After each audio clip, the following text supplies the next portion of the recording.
Rutherford Issues with Bryan Barrett on FM 101.9 and AM 1450 Murfreesboro, FM 100.5 Smyrna. Listen and watch at WGNSradio.com. Rutherford Issues is powered by Middle Tennessee Electric, and their charitable foundation, Sharing Change, is funded by members who round up their electric bills to the nearest dollar each month as a donation and support hundreds of nonprofits. Find out more at sharingchange.org. It's time to talk about Habitat for Humanity, and their community outreach coordinator is joining us today, Megan Hutchings. And Megan, you've had, we're going to talk a lot about Cookin to Build, but it was a busy weekend for Habitat this past weekend. Yes, sir. We had the 16th annual Hammer Down for Habitat. So just want to say thank you to all the sponsors. Thank you to all the motorcycle riders, car riders, and everyone that made that event a huge success. And thank you that the weather was lovely. Yes, absolutely. I saw people, posting their routes and things of that nature. Yes. So that was pretty cool to see on social media. And that event is one of a few that Habitat does to help bring awareness and support for the program. So maybe first of all, before we really dig into Cookin to Build a lot here, describe what Habitat for Humanity is, what you do here in our community. We build homes for families that qualify for our program. So in 2022, we had around 500 people come pick up an application. We had around 330 return an application, and then out of that, we had 22 families actually accepted into the program. We didn't open up applications in 2023 because we had such a big class in 2022. But this year we had 20 families accepted into the program. So we are building homes for families that are wanting to have affordable home ownership. You could, if you had billions of dollars, you could probably use and get that wait list down a lot, couldn't you? Yes, it's I like to say that the families are just you and I. They are in this unique situation where they make too much money to qualify for assistance, but not enough to qualify for a conventional mortgage or a conventional loan. And they come to us, and hopefully we can help them. Yeah, those in-betweeners. They're just in that, the in-between. So and it's a great thing that is done not only here locally but around the country. And of course, the Restore is a big part of what you do. But it takes money to build these homes. Yes, the sponsors and donors, all of the money goes to supporting our mission.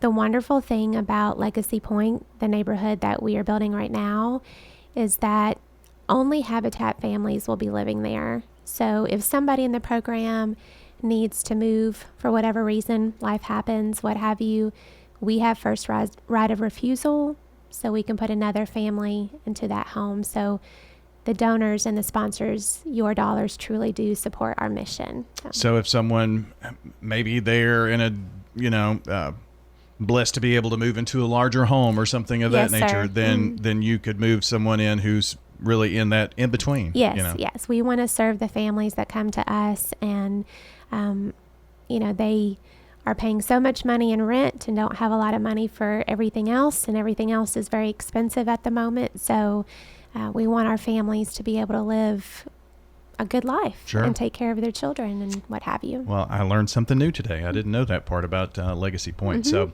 Cookin to Build is an awesome fall activity, and right now, even though the actual event itself is in November, there's still a call to action right now for folks. So it's time to get those bowls painted, right? Yes, sir. So right now, you can still paint your bowl. You have until October the 15th, so just a few more weeks.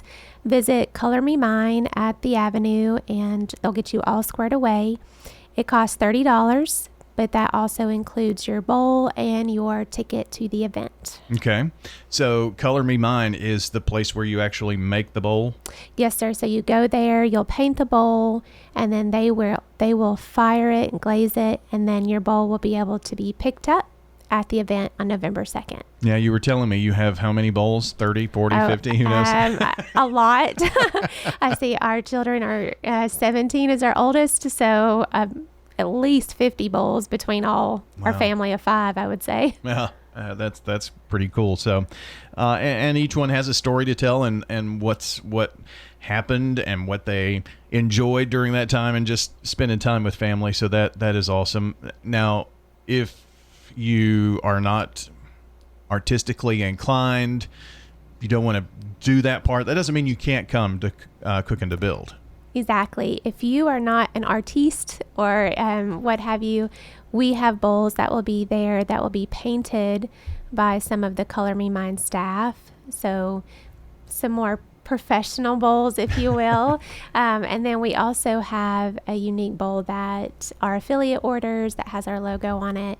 So definitely lots of options to choose from. Yeah, I could show up with one that was done by an artist, and it's like, wow, your bowl is great. Yeah. Yeah. It was me. Yeah. Wink, wink, nudge, Wink, nudge. wink, Yeah, that So that painting of the bowls, how long will that go on at Color Me Mine? October 15th is the deadline. They do that so they have plenty of time to fire, glaze, and have them ready for the event. You just walk in and say you're there to paint a bowl for Habitat, and then Caitlin and her team there will take great care of you. Okay.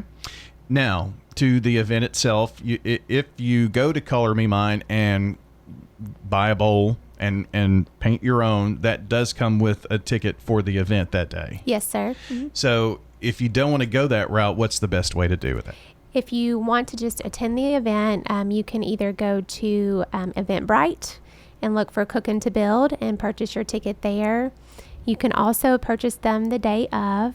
The great thing, though, if you purchase them beforehand, you get in just a little bit earlier than everybody else, and so you have first dibs on the painted bowls. Mm-hmm. And do you have first dibs on the chilies and food, the soups yes, too? Yeah, That's all the the most important things. part. All the things. Right now we have almost 30 cooking teams from just restaurants, churches, school groups, civic groups, individuals that are making chili, soup, or stew. Now, are they competing in any way with each other? Yes, that we you have an opportunity to vote for your favorite. We then tally the votes and we announce a winner the week after for the Golden Bowl Award. You will notice that past winners typically have their trophies displayed at their booths because they're very proud of their accomplishment.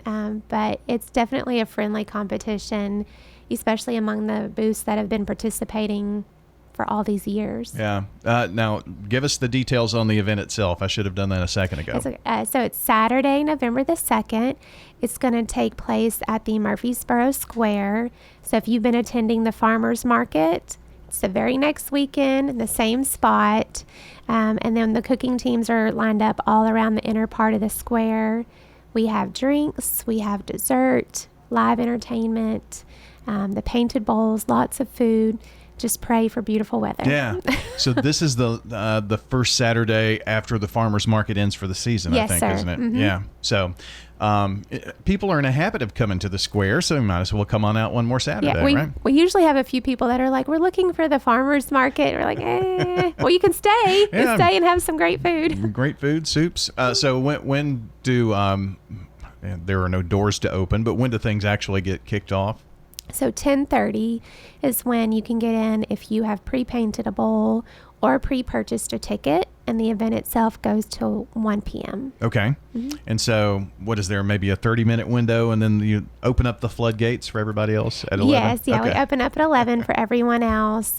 We try very hard to accommodate everybody's desire to get in there as quickly as possible. We have a great team and volunteers, so my advice would be to pre-purchase your ticket and try to get there at 10:30, and then just wait patiently wait patiently as we try to get everybody filtered through and let everybody try all the delicious food. So you're not actually going to be eating from your ceramic bowls, right? Correct. Pre-COVID, we utilized the bowls. But then we decided to, each team you go to, you will get a styrofoam bowl, be able to sample their dish, throw that away, get a new one at the next one. Some people like to put their styrofoam bowl in their painted bowl so they can still feel like they're carrying that around. So you have some options there. But each time you go to a cooking team, you will get to try their dish.